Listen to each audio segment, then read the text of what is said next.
In my hands right here is the brand new Ping i240 iron, a player's iron which for the first time in the i200 series, Ping are telling us could also be suitable for golfers just like me with an average swing speed and a mid handicap. Because as an 11 handicap golfer, I would normally be the use case for the Ping i530, but with the forgiveness that's in this new model and some of the other bits of technology, it could be the sort of iron that I could grow into and grow with as I try and get that handicap down to single figures. So let's tell you all about this iron, hit some shots, collect some data on TrackMan behind us, and let's find out if golfers just like me should put this iron on their test list.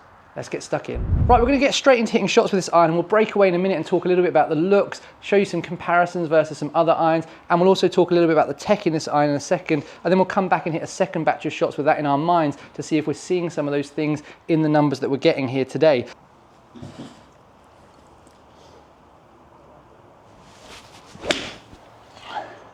There we go. We've got a really high launching, drawy shot that's just, to me in the bay, it started on target and moved to the right. The visuals that you're going to see on screen are normalized, so it'll take out some of the wind effect that I'm seeing here today.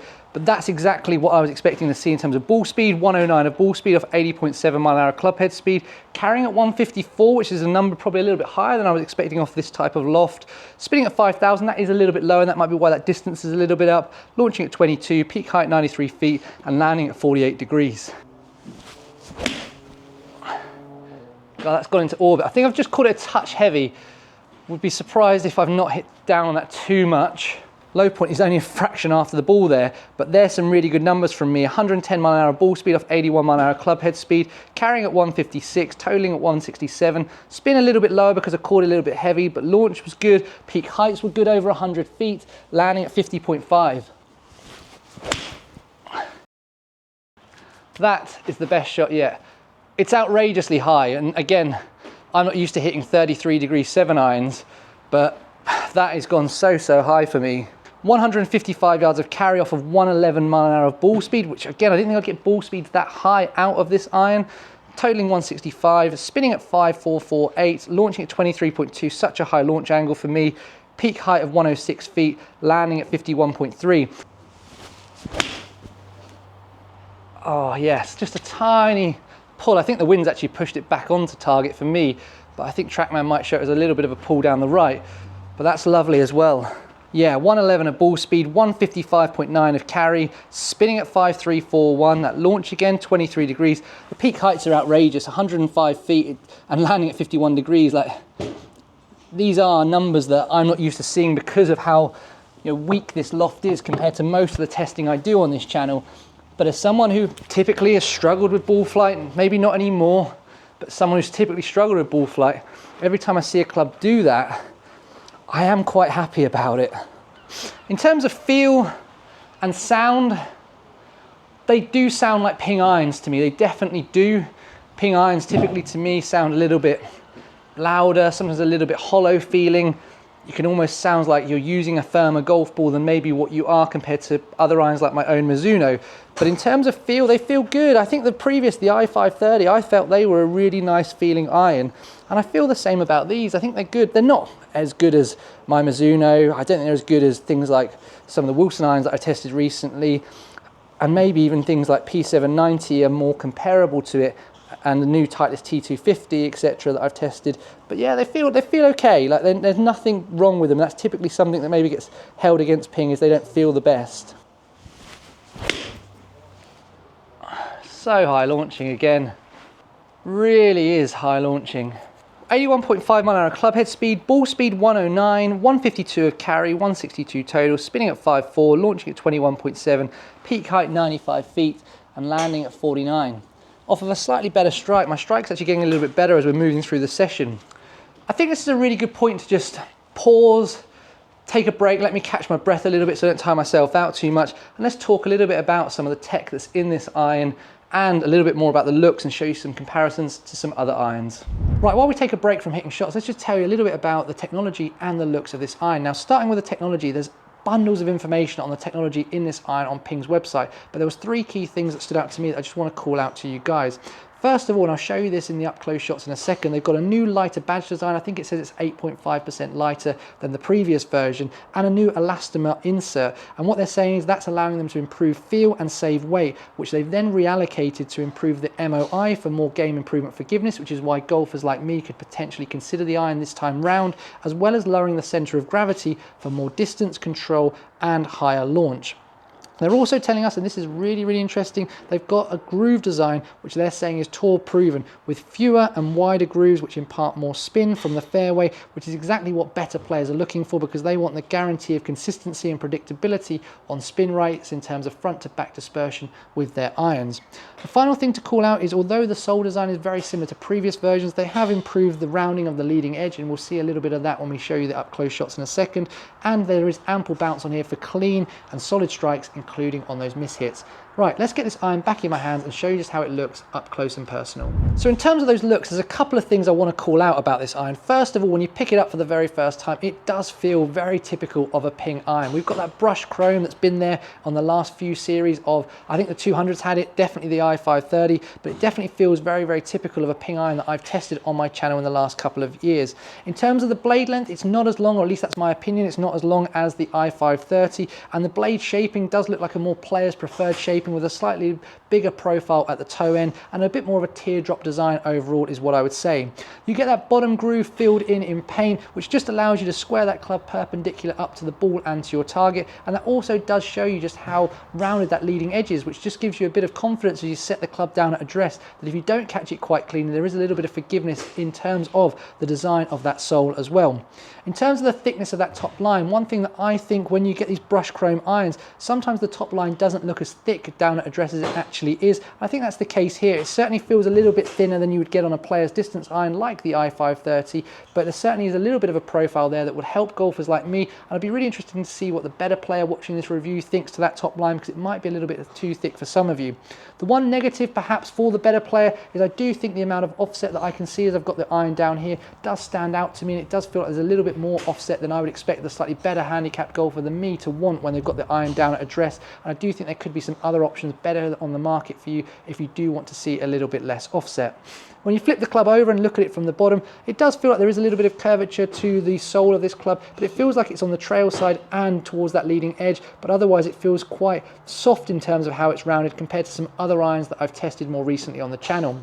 And then we flip it over and get to the back. We've already spoke about this new insert in terms of the badge design, but in terms of how it looks, this will be the thing that I think is a little bit chalk and cheese, a little bit Marmite in the design of this iron, because I would expect that most better players prefer a slightly more traditional looking iron when it's down in their golf bag, as well as when they're holding it in their hands. And I think this is a very modern design and a little bit of a deviation from what I've seen from Ping in this type of iron over the last few years. And it's mainly due to that badge design. It's got the little bit of graphite on it, and we've got two-tone colorway in terms of the red eye and then the black 240 and the Ping. Now personally, I love it. It's a really modern looking iron, and it feels a little bit Formula One to me, if that makes any sense. But I can imagine there will be golfers of like a 5 or 6 handicap that have played really traditional looking irons for the last few years that look at this and just think that's just a bit too modern and looks a little bit too game improvement-y in terms of the characteristics on that badge design compared to what they're used to seeing. But overall, loads of great tech in here, some really stunning looks, at least to me personally. Let's get back to hitting a few more shots and just see what those numbers show us as we collect the rest of that data set. That's a much more penetrating ball flight. Yeah, I've actually delivered an attack angle which is closer to where I would like to be. 3.4 down, this isn't me. We've got 111 of ball speed as a result, 154.9 of carry, spinning at 5.667, look at that. The launch has come right down to 20.1, the apex has still reached 92 feet and the land angle's at 48, off of a slightly heel strike. Just started it on target and turned it big off of it, expecting ball speed to be through the roof there. Oh, it is 113.6, the longest carry, 159.7. That's all down to me, right? But still spinning at 5.4 with those sort of delivery numbers of 22.7 of launch, 108 feet of peak height and 51 of land angle off of a shot that has pull drawn that much is absolutely crazy. Ah, so good. I feel like I'm now delivering it a little bit like a better player would, and that launch is just coming down as much. I'm not maybe flipping it as much at impact, And we're getting 110 of ball speed off of a slightly slower club head speed. We're getting 156 of carry, 5,000 of spin, 21.4 of launch, 95 feet of peak height, and 48 degree of land angle. And you can see that the strike location has moved up the face there. Last one with these, I think my first impressions in the bay are, definitely feels like an interesting subtle tweak with this iron from the previous version from Ping, versus the 230. They've definitely tried to make it appeal to someone like me a little bit more, and I think they've done that. I've seen enough in what I've tested here today to say I can understand why a fitter might put this in my hands and give me a go at it. Would I personally pick it? Not right now, because I would say my iron striking isn't good enough as an 11 handicapper. It's definitely the weakness. I'm better with driver, definitely better with like fairway woods, wedges, putting definitely is kind of more my strength than my sort of mid irons are. And I therefore think I would still want as much help as I could get in that part of my bag. But if you're a handicap golfer of a similar handicap to me and similar speeds or slightly faster than me, I think you'll even get more out of this. And iron striking is one of your strengths and your handicap's coming down, I really think you could grow with these. I really do, and I think that would be an appeal to them. You could grow with them for a number of years and you'd still be happy with them in your bag in 5 years if you were off 6 or something like that. Although if I hit golf shots like that with them, I'd put them in my bag right away as well. 108 mile an hour ball speed, 151 of carry, 161 total, spinning at 5.4, launching at 22.5, peak height 97 feet, landing at 49. So let's go home and let's take a look at all of that TrackMan data. I hit some shots off camera with my own iron, the Mizuno JPX 9234, shortly before I started filming. That just allows me to benchmark how my golf swing is looking on the day to give you some more accurate conclusions about these irons and the data I'm seeing. So let's go and let's do that now. Right, time to dissect and analyze all of that TrackMan data. Now I've used my own Mizuno JPX 9234 for benchmarking purposes, just to give me a feel of how this Ping i240 is really performing as a comparison, but it is worth noting that my Mizuno is 3 degrees stronger in loft and it is a player's distance iron and therefore potentially a little bit more forgiving than the Ping i240 given the write-up of both of these irons. Now starting on the left hand side, what you will see is the combination of head and shaft together did allow me to deliver the i240 with a faster club head speed than normally what I get out of a 7 iron, and as a result the iron delivered higher ball speeds than I was expecting from a 7 iron at this loft. Just to show you my strike location, you can see very typical of me using my own Mizuno, a little bit low on the face like we saw on the day. I was a little bit more consistent out the middle with my own Mizuno, whereas I was a little bit more towards the heel with the Ping, but a couple of shots out towards the toe. And that does also demonstrate the forgiveness of this iron given the rest of the data set that you're about to see. Spin rates with the Ping i240 were over the magic 5,000 RPM that I'm always looking for with a 7 iron when testing off of a mat. Remember, we would get circa another 1,000 RPM off of the grass. Equally, the consistency was very good and comparable to my own Mizuno as well. Whilst the overall average with the Ping was lower than with my own club, I don't see that as an issue as we saw many shots in the base spinning over 5,400 RPM, and we wouldn't want it to spin too much because then we will start to lose a little bit too much distance. It's no surprise given the more traditional loft of the Ping i240 that the ball flight numbers are seriously impressive too.